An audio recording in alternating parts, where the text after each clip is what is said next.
Ladies and gentlemen, this is Louis Cauffman from Belgium. I am now having the honor and the privilege of being in the farm of Bert Albert II Erickson and his wife Lillian, their life's work and their arch of happiness. And there you will talk about it, and we'll have a conversation about whatever comes up. So, Bert and Lillian. Okay. Just say something Yes, about myself. Well, I'm glad to be here, and I'm glad that you're here with us.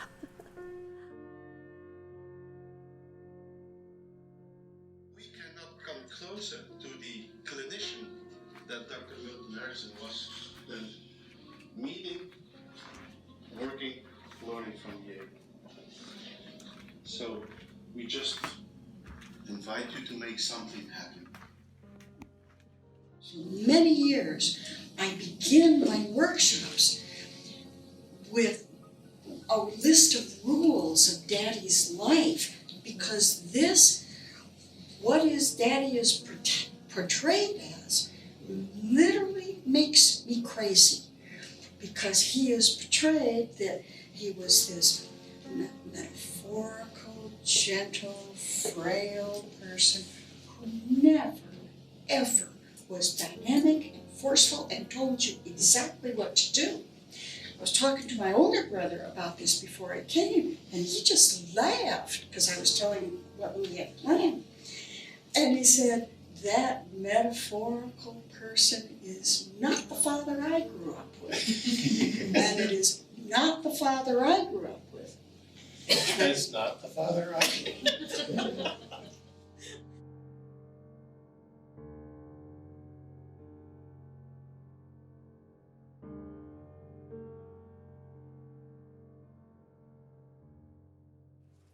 So, ladies and gentlemen, this is Albert II, or Bert Erickson, the paterfamilias of the Erickson, of the extended Erickson family.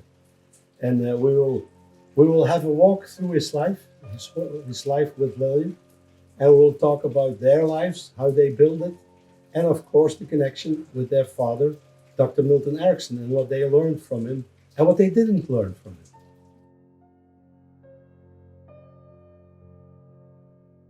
That would be when we made a trip, when Dad took us out to a cottage in Worcester, Massachusetts. And the other doctors, there were several doctors, and we went.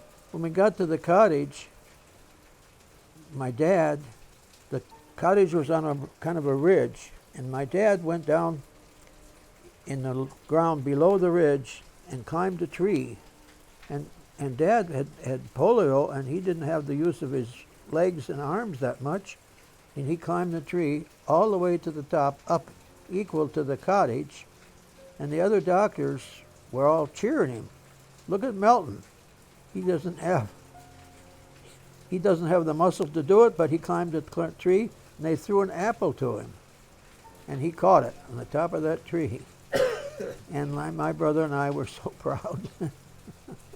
Well, he had powerful arms from paddling his canoe. Yes. So he was able to do that, and he used his good leg to brace himself up and pull himself up and all the way up to that tree. Yes. It was a little bit of a showman also. Oh, yes. Yeah, but they all cheered, and they called him Milton. Look what Melt's done now. Very good. So his boys were proud. That's a wonderful story to start with.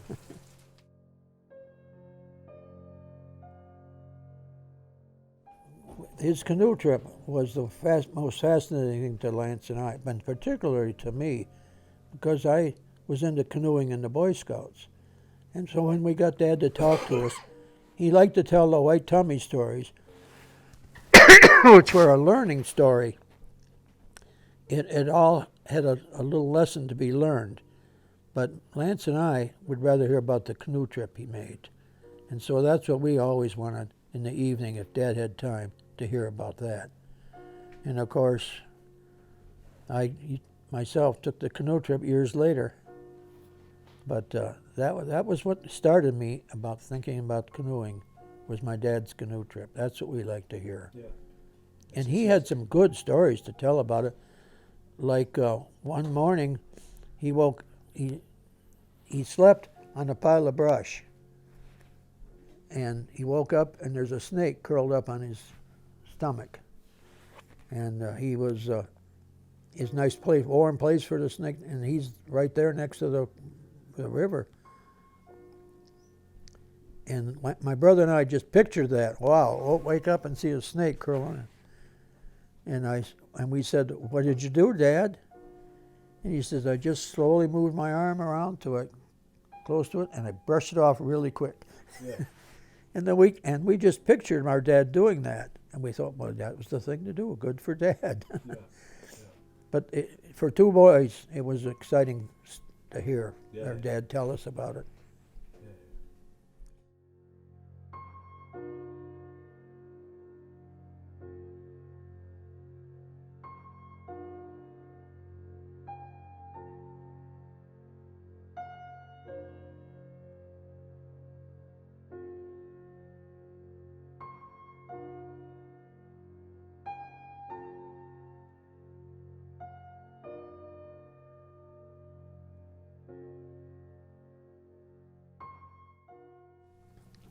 When he got polio, and now he's in the bed for a whole year, just in a bed, that he had sisters, he drove his sisters crazy, bandaging up their dolls and himself and them if they got hurt and all that. But he just wanted to be a doctor. And that's why he tried so hard to do the pole vaulting. And he was just dedicating himself to being a doctor. And now he had polio, and he realized he wasn't going to make it in the doctor world. He learned to, doctors learn to tie a knot with one hand. And he had done that. And now he's trying to keep practicing that, and he's having so much trouble, and he realized the polio, he wasn't ever going to be a successful surgeon or that type of doctor. But he was interested somewhere he learned about a little bit about hypnosis, but in a trance state. But he felt his muscles tightening up, and he knew enough about polio to know it was going to cripple him. And so he spent a lot of time concentrating on when he felt the muscles shrinking, or whatever they do, of counteracting it. So that years later, when they had the draft going, they couldn't believe that this x-ray, and they accused him of substituting an x-ray so he wouldn't be drafted. And so they took it right then, and they looked at the x-ray and said, yeah, your spine is crooked, but yet your back is straight. And he had done that himself. And that really impressed us. Our dad had spent that time there in bed making sure that he had a future life. Wow. But he also laid there in bed and listened to identify all his sisters, whoever was walking, he could tell who they were. He just paid attention to all the little details, which you can imagine. In bed, and with 7 sisters, there was activity going on all the time, and just nothing for him to do but learn to put together so much from just the steps and what they heard and the inflection in their voices, everything. That's all he had to do for a year. But he did that, and it served him well in his later life. Picking up on so much and being so observant to what's going on. And all I can do is imagine myself being there, wondering if I could do as good a job as my dad, and I don't think I could have. Mm-hmm. Yeah, he realized a psychiatrist would be sitting in a chair asking questions. And it didn't matter, you didn't have to move at all hardly. Just prop your head up on your hand and ask questions. And that dad learned that to the point of where later on, when he was talking to people, he often propped his head up and with his hand. And he learned to do it and lean forward at the same time and get the attention of the patient. There was so much that he practiced right there in that bed that he didn't waste that time in bed. He learned. He put it to work the rest of his life. Mm-hmm.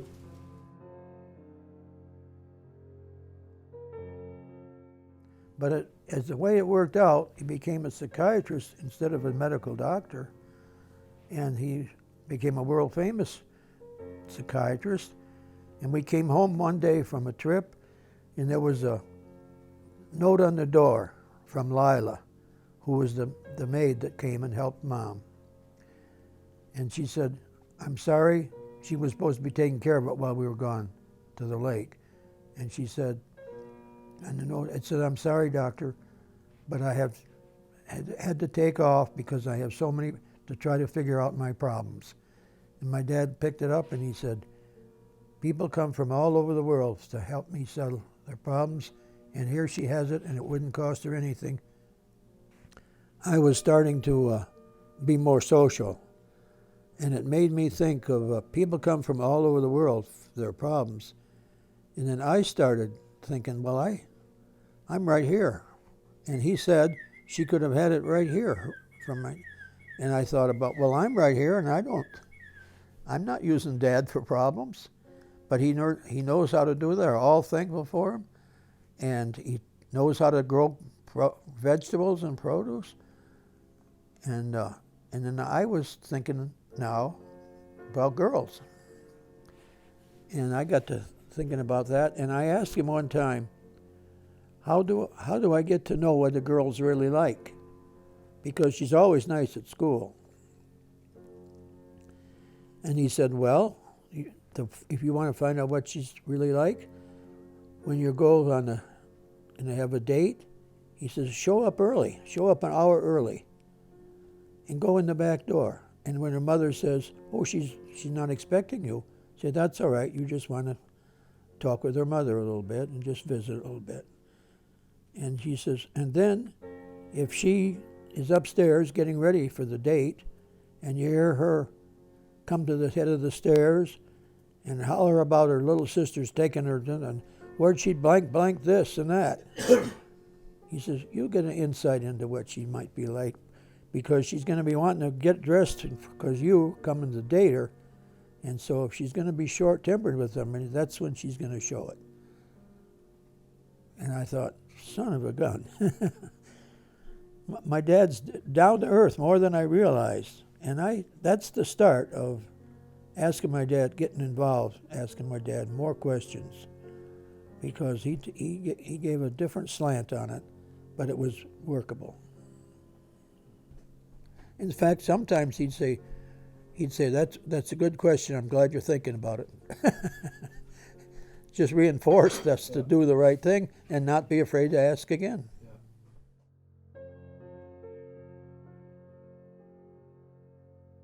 His residency, because he was what they called in those days a cripple, he didn't get to choose a nice hospital. They put him at near Chicago in Illinois. And what he told us about that was he would dealt with the prisoners there where they had problems, and the wardens and so forth didn't care what they did. So Dad learned how to deal with the rough element of this population, and it served him well, because he called upon that the rest of his life, some of the experience, and he could all through his life, if he had a patient that came in his office, he could tell just the way they came in if he had ever been in prison, or if he'd been in prison long enough to adopt the prison ways. It was amazing to us. Yeah. It was amazing to them because he knew immediately that they'd been in prison. But it was an impressive way for psychiatrists to impress a patient that he already knew so much about him already. So Dad utilized that to get below the surface. And then, of course, it had a side advantage, and they weren't going to try to tell the doctor lies because he could see through them so quickly. But I know he went to Worcester, Massachusetts, and we had a place there, and then shortly after that we were in Rhode Island, where he got another position, and then they missed him, apparently, at Worcester, Massachusetts, because they enticed him to come back. And then from there, he got an offer of position in Michigan. And I remember Dad had a Model A, I think, and we drove from there Dad took Lance and I because my biological mother was pregnant, and Dad took us to Eloise in Michigan, where he had a better position that he was going to be one of the bosses. And so it was a new world for us there. But Dad was, we knew Dad was an important person because they seemed to want him. It was a mental hospital. All of them were mental hospitals, to my knowledge, because that's what Dad was making his name in. His first wife, my biological mother, was envious of his books, and because he would come home with his books, and she, being a socialite, she wanted to go out and do things, and she'd teach us to pull the books out and do other things that were kind of spiteful because he spent so much time with his books instead of with her, and various things like that, that even Lance and I realized it was hurtful for us because we realized we were doing the wrong thing. Yeah. And we didn't want to do things that we were kids. Yeah, but then we weren't hurtful to Dad or hurtful to us or anything like that. But she was very selfish. That's what it boils down to. Yeah. She was very selfish and was envious of anything that took her husband's attention. Yeah. And Dad got offered a better job, a much better job. But she didn't want to go at that time. She wanted to stay there. Where was that? She wanted to stay in Worcester, Massachusetts. In Worcester. And the job he got offered was Eloise. Eloise, Michigan. Yeah. And it was a good job. He was offered the director of psychiatric research. So it was a good job. He kind of had to take it. So he put Lance and I in the car, and we went. And she stayed there. And do you want to know the details of that? If you think it's important to the story of Milton H. Erickson and your family. Well, yeah. Okay. Well, one of the reasons she wanted to stay there is because she didn't want any more children. She was a socialite, and she was interested in her own life and more than she was really the children or my father, really. She missed the socialite activities. So she stayed there because she wanted to have the baby with cesarean, because at that time she thought cesarean delivery was the end of having a child, and then that way she wouldn't have to have any more. Yeah. But so when the baby was born, and then it was months went on before she came, and I don't know what all was going on at that time, but it wasn't healthy. But it was not as a pleasant time. No. There was a lot of strain between my father and her. And it was a strain that reflected on us. We could see that she was not the caring way a wife should be. Yeah. And we didn't really trust her. Yeah. So, but then she put me in kindergarten, and then shortly after that she's gone. They divorced. Yeah. But Dad, everybody wondered why Dad got the 3 kids. But it turned out that her father, who was a prominent lawyer, he recognized the situation more than we thought. And he said that he thought it would be better for the children to go with their father. And then you were for 2 years. Your daddy was for 2 years with the 3 children. Right. At Eloise.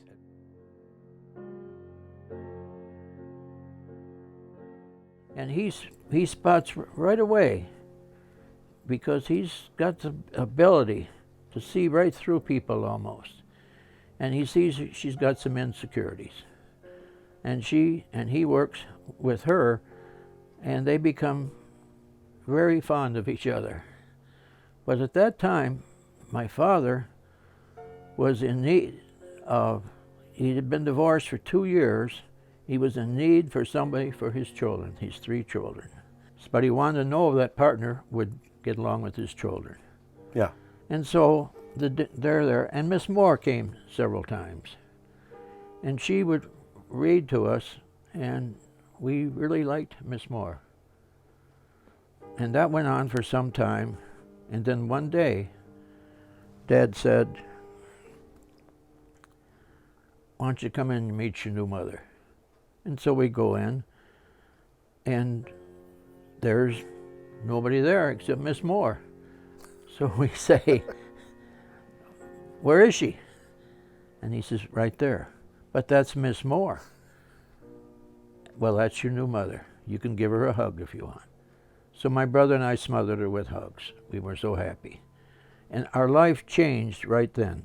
But now that I think about it, I realized my father engineered the whole, when he met Miss Moore and he saw her insecurity, and then he got to know her, and she was a straight A student.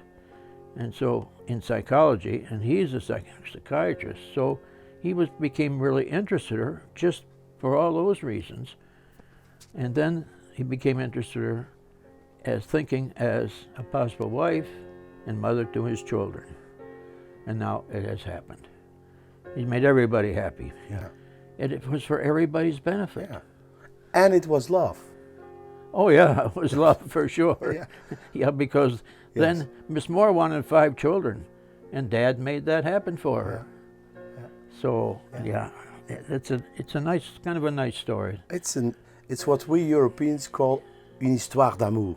Okay. A love story. Yeah. Yeah, it's one of those things that you're so thankful for. I was 7 years old when Mom came into my life, and I got so close. I got as close to her, for sure, as her biological children. She had 5 of her own. But my bond with my mother was exceptional. Yeah. And after Dad died, I looked after Mom. I promised Dad that I would do. Yeah. And Mom, all she wanted was from me was to help her maintain unity and harmony in the family. Yeah.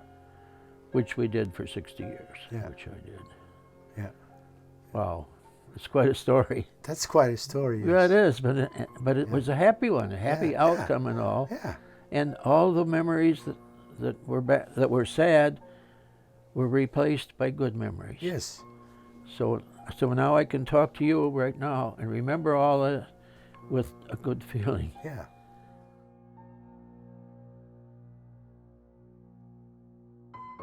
Carol was there, but we did not interact with my little sister very much because she had her own agenda to do, and we weren't into dolls and things. And besides, we didn't think she treated her brothers fair. She had her own thing. But there, our first half-sister was born after Dad married Mom, and then times got a lot better. We had a little sister that wasn't a problem to us anymore. Mom was our stepmother, but we always called her Mom.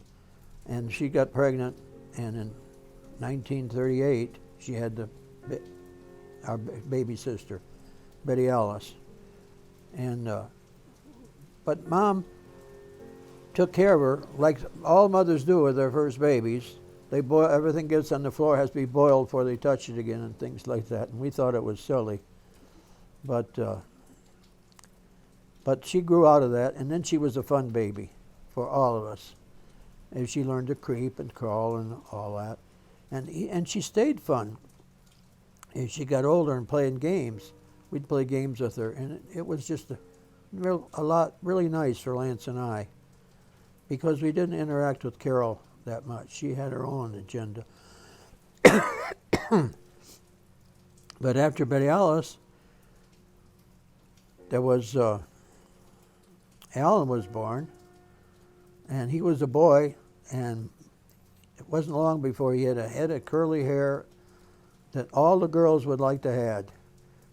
But Betty Alice's hair was straight. Mama says it wasn't fair. But we got to know our grandma more, too, because she'd come out to see Mom's kids. Was her first grandchildren, too. And so we got to know her side of the family, too. And that was nice. And then in 1940, Robert was born. And I can remember that airplane because Mom would be gone for 2 weeks. In those days, she went to Harper Hospital.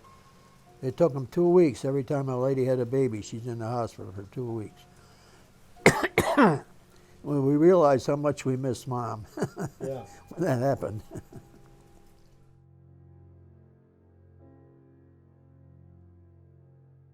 She would never talk about by name, but she named her daughter Betty Alice. So she brought it into. Son of a gun. Yeah, she named.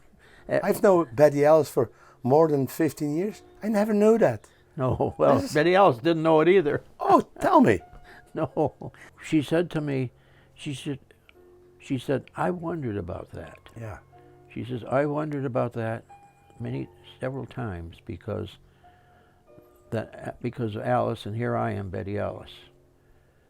And she thanked me for telling her. But I didn't know if I was transgressing on Mom's private feelings or not. But Mom was gone, so I just told Betty Alice. Well, I think the story about Elisabeth Moore Alice, it's a remarkable, almost Ericksonian resource. Well, Mom's middle name was Euphemia, and she wasn't going to put that on anybody. No. But no, it wasn't till after Mom died that I told Betty Alice where her name came from. And what did you tell her exactly? You remember? Well, I told her, I said, Mom, you know how Mom has all those books about Alice in Wonderland, and she really liked Lewis Carroll, who wrote Alice in Wonderland. She even went to Oxford.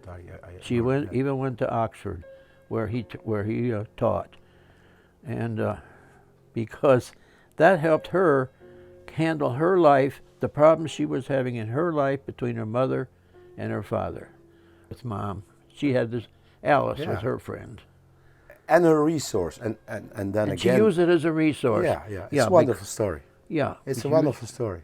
Yeah, because then when there were bullies around, Alice could do the bullying back. And I can Protect imagine her. that with life going on, that sometimes Alice needed to talk to Milton also. I suppose Dad, and with his business, he recognized all of it, and I'm sure, well, he had to, because that's one of the reasons. He engineered the getting married to her and meeting her needs. Oh, sure, he discussed it, but it was a very private thing with Mom. Yeah. It was a very private thing, and I didn't want to cross a line. That's called respect, huh? Yeah. The techniques are not what Dad's was trying to teach people. It's the ability. It's not this, as I'm pointing at the moon. It's not my hand. It's the moon. And if you don't remember to look at the moon, then you've missed the whole point. And Bateson thought, rightly or wrongly, I'm not getting in the middle of this one, but Bateson believed that many of the students completely mistook it.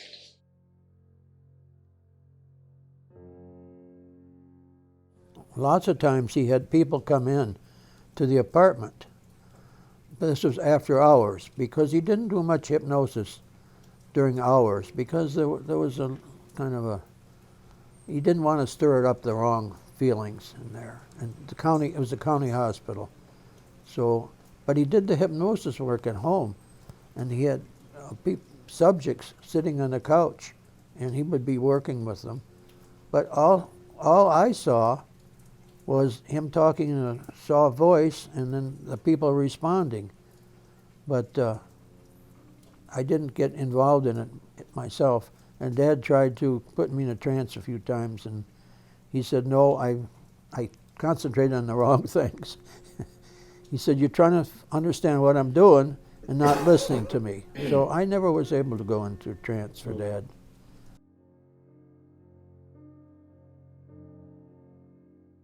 At an early stage, I did not want to become a doctor that worked with disturb people. I knew that. I liked like Mom. Mom had been a Girl Scout, and now I was a Boy Scout, and I had a lot of things that I was involved in. But Dad's work, Dad was so good at it that he had a lot of doctors that had kids that had problems would ask Dad to look after them. And so they'd come out and they do funny things. And my dad would talk to them and make them practice doing certain things. And I didn't know quite what was going on, but it seemed bizarre to me. But then the kids would stop doing it. I was around people disturbed too much, and I wanted to be around people that didn't have problems. Yes. Yes.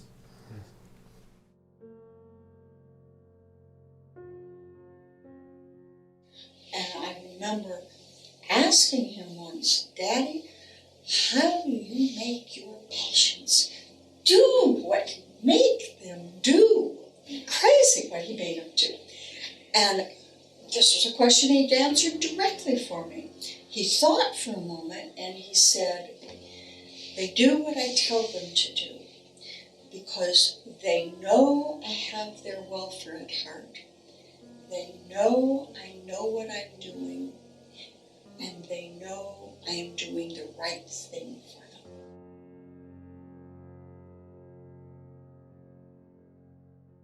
Dad went into the hospital, and Mom needed some help. I'm the oldest, but her mother was dying of cancer. Yeah. And her father was attending to her mother. Yeah. And so Mom had nobody to go to. So she called me in California to please come home. She needed me. Yeah. So that your father's in the hospital, Yeah. she said. Yeah. Come on. So I'm just I checking. went on. I came home. I'd bought a Jeep in California. I drove that thing home right Yeah. away and went to the hospital where Dad was.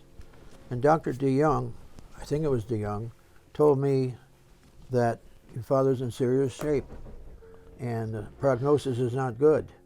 As long as he's living here and we have the ragweed and the goldenrod and the pollens, he's going to have problems. Where can he go? I asked where he could go. The Sahara Desert, maybe? Wow. So, Sahara Desert. yeah, That's where there's no pollens. yeah, okay, but that's a death prognosis because Yeah. from Eloise to the Sahara, it's Yeah, no, that was out of the question, Yeah. of course, so I go home and tell Mom what the doctor had said. But she already knew most of it. And Yeah. she was just worried and nobody to talk to but me. But she had written me a letter every week while I was in the service. And so I was home and talking to her. She'd tell me she didn't have her mother to talk to. And she came up with, what about people go when they got hay fever and allergies, they go to Arizona.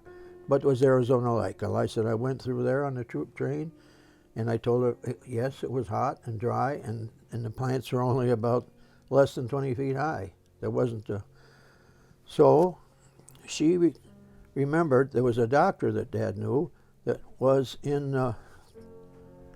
out in Arizona and at the hospital there. Dad had helped Dr. Larson's son who had a problem.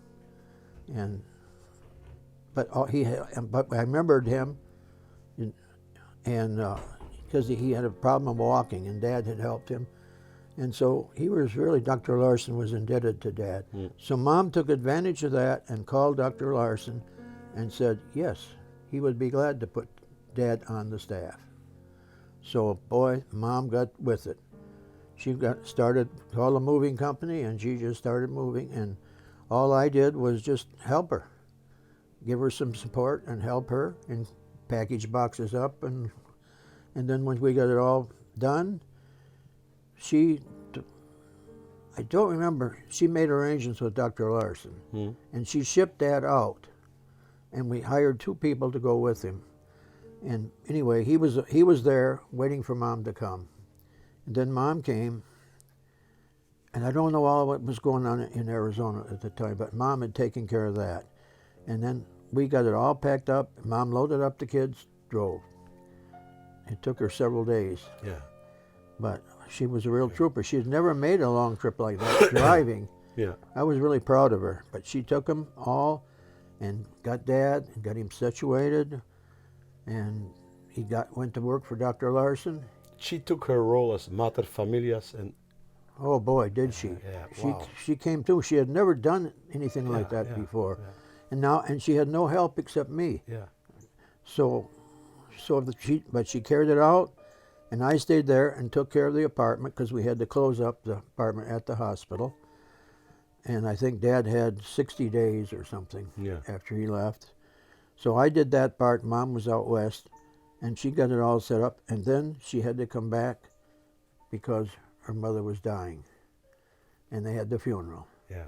So she came back, and I picked her up at the airport and took her to her place, her father, and we went to the funeral, and she stayed a couple of days with her family. Mm.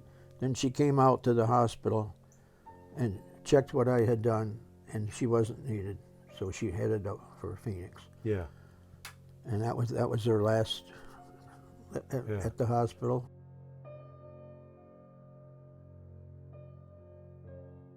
The prognosis at the University of Michigan Hospital was so bad that I just feel to this day that Mom gave Dad a life out west by doing that. And she was instrumental in doing it. I don't think Mom gets proper credit for all she did to give the world another shot. I mean, another dose of Milton Erickson and all this good stuff that he was doing. He was just really getting started. But there is an advantage to it in that now he was not at the hospital anymore. He went into private practice. And private practice allowed him to pick his patients and just allow whatever happened. He could make the choices. He didn't have to do anything according to the standard way. Yeah. And so he had the freedom. Before, of course, when you're at the hospital, you do it the way the book says. Yeah. But- Well, I was not there, obviously, Bert, but I don't think your father really ever did it the way the book said. But there was the bureaucracy. But you Not in private practice. Not in private practice. But while he was at the hospital, he had to stay within certain bounds. Yeah. And so, and he'd always had a little problem with that because he used hypnosis. Yeah. And it was so new, Yeah. but he was made a tool out of it. And it was so new that they were reluctant to go with it, but now he could use it. Yeah. And his results of him using it, that's what really made him Yes. start getting some fame. Yes. That was the second step of the Erickson rocket. Right. Yeah. Okay.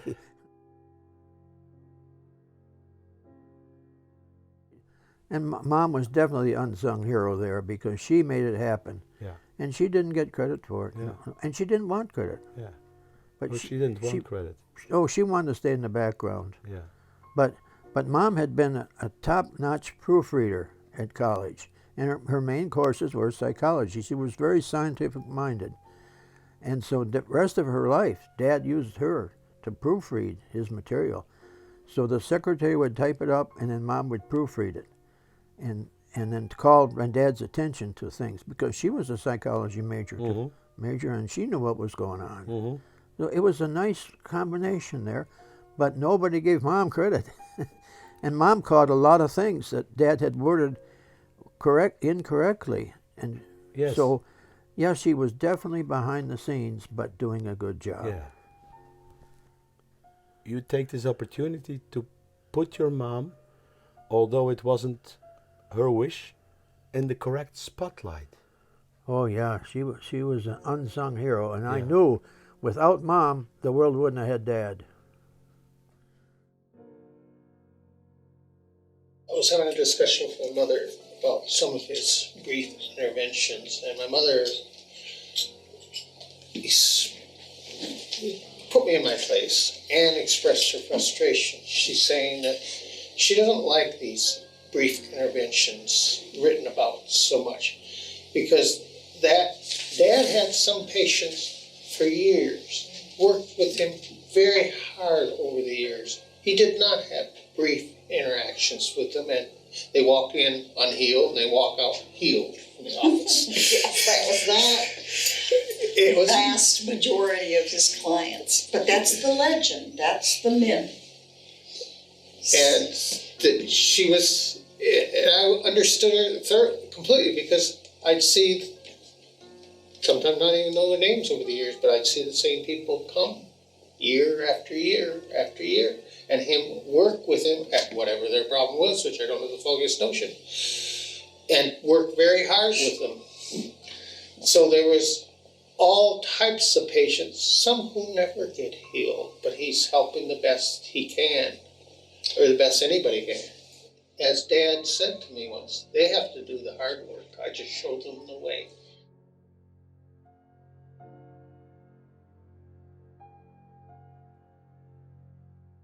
There's this story that when he was there, he had to start his private practice. Yeah. Which is obviously so. Can you tell us something about that? How Well, it went? he went to the local ministers and told them that he was in private practice, and if they had somebody that came to them, to the minister of the church, the pastor, that he thought that they needed more than just what he could offer, what the minister could offer, he'd be glad to help in family matters or whatever. And so he started having his very first patient was a man in the choir of the local church that was ultra shy, and that was Dad's very first patient. The minister referred him to the doctor that had come and said that he would be glad to help. Yeah. Dad did select patients who he could see had what it took to help them, because he told me once that a patient coming to the psychiatrist has to have the desire to heal so strong that he almost doesn't need me. He said, but if they wanted me just to hypnotize them or something and they'd stop smoking or they'd lose weight or that, he didn't want those. Yeah. And that's one of the first things he'd explain to the patients. I've got to have help. And if he saw the help was there, he'd say, I think you've got it in you to help me. Yeah. But you have to, and that's how he started. I think you, patient, have it in me to help me, Yeah, the doctor. yeah. Yeah, he put a little of the burden right on the patient himself. That was a little different with all the other psychotherapists in those days. Oh yeah, Dad was definitely different. But he often said, and it's been said about him, that each patient, he had to develop something based on the uniqueness of that. I think the word he used was Tailor-made, yeah. Tailor the treatment to Yeah. the uniqueness of each individual. Yeah. And also the strong points that patient had that he could pull forth and put behind the healing process. Yeah. Oh, Dad was remarkable in that. Yeah. Each patient was a different and a challenge. Yeah. It's just like a contractor that's going to build a building. He looks at it, he's got to level the ground off, he's got to have this, he's got to change this, and he got to, it's a windy area, or whatever. Dad was looked at the whole picture. He weeded them out. Yeah. Politely, Yeah. but he just weeded them out. Yeah. Say, I don't think I'm going to be able to help you on that. Yeah. And but really, he did it because he wanted to help people, not just have patience. And money was such a little issue with him. He just wanted to. It was just a sort of a challenge to Dad to help people that, particularly other people, had given up on. But he also had to evaluate if he would be able to help them. So that was part of the challenge. But he sent a lot of patients down because we had a little acreage, a little farmette sort of thing in South Phoenix, and then he sent some here to the farm too, where he thought it was beneficial. Yeah.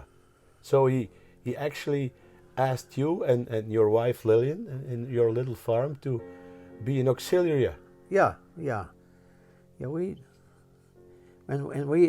We did, but Dad would tell us what we should do and what we shouldn't do. Yeah. And so And probably while you even didn't know what was going on no, with we the client. didn't. He was very professional, very discreet. Yeah, yeah, Dad. Yeah, but Dad would say, "You don't do this or you don't do that." And if he said, "Did you do this afterwards?"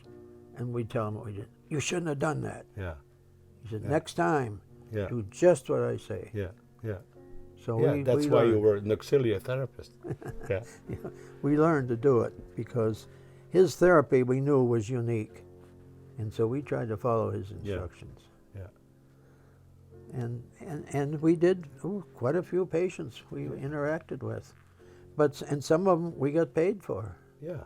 So it worked out really well, and especially if Dad was doing something that would possibly be frowned upon by the medical community, Yes. he would use us. If there was a role we could play in it. Yes. So he would do it, and we just see how it worked out. And if it didn't work out, he didn't have to account for it. Yeah. He just learned. He learned from it. Yeah. And so everybody was going to win Yes. because he'd learned from it, so I won't do that again. Yeah. Or whatever. But he didn't have to account to some authority that's trying to make a name for himself. So That's so. that's real life. It's real life. It's clever. It's respectful. Yeah. He And didn't do it's, it at anybody's expense. No, it's in that sense ethical, but not a bureaucratic ethics. That's it. That's it right there, Louis. Yeah. I think it offers clarification that goes way beyond the myth. Like father sitting there, Yeah. patient coming in, totally basket case, talk, talk, talk, talk, patient goes out, totally healed. Yeah, yeah. Well, it helped me too because I see some of the decisions Dad made, and when I'm stuck, I try to call on myself. Now, what would Dad do? Because Dad had a lot of innovative things, and he accepted them, and then he made his decisions based on what was available. I learned to do that, but mine were just everyday chores. His was people's lives.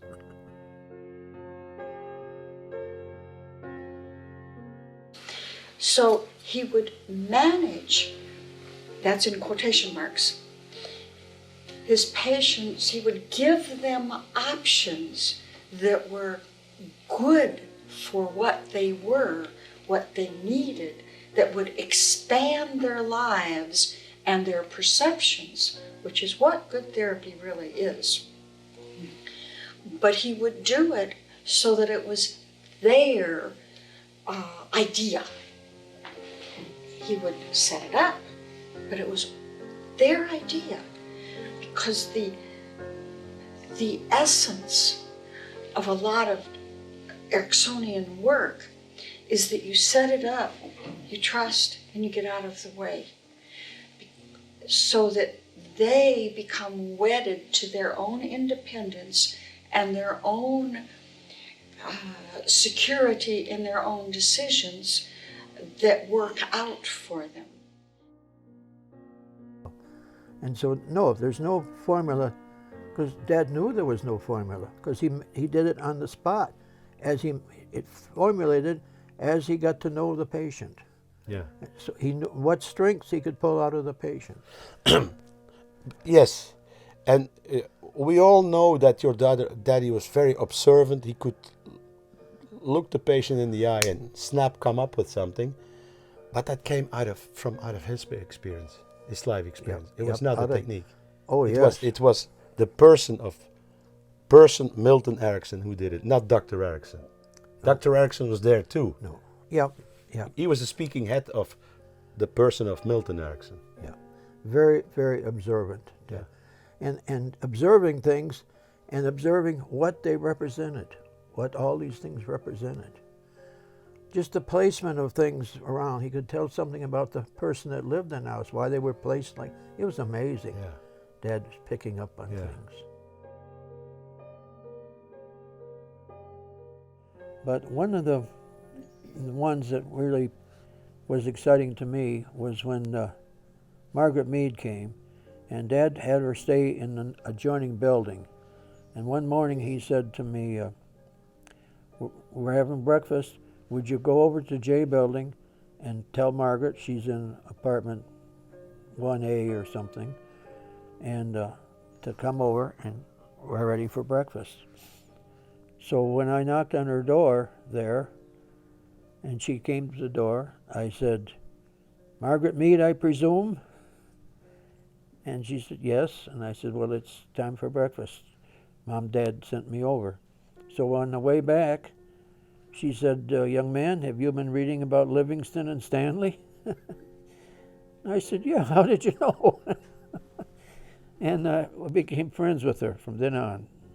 She asked me other questions. And it was just, and then when I found out about who Margaret Mead was and where she had been in the islands and doing research, and she was intrigued by my dad's work, and I thought, wow.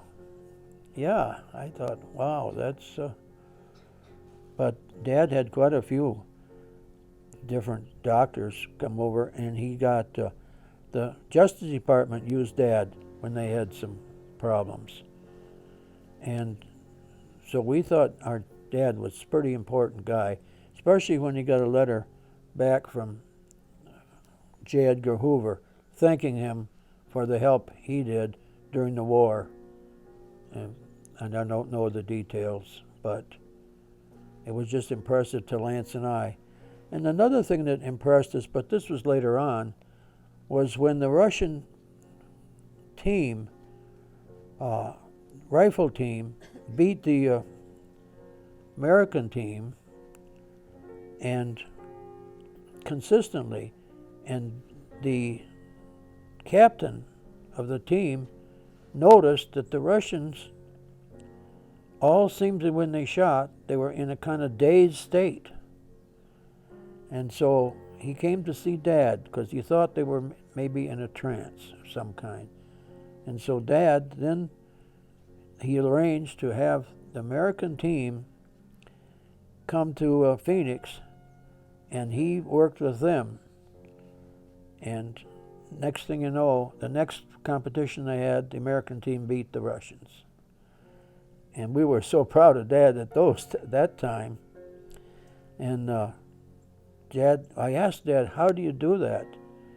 And he said, "It's not that hard."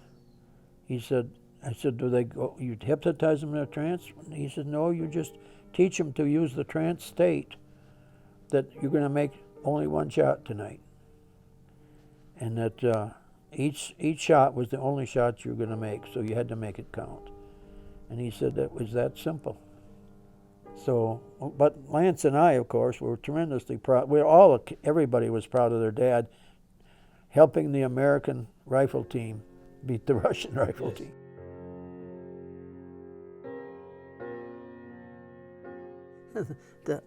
Mom kept Dad sometimes down to earth. He sometimes, Mom reminded me of Dad's mother, because Grandma kept him down to earth at times.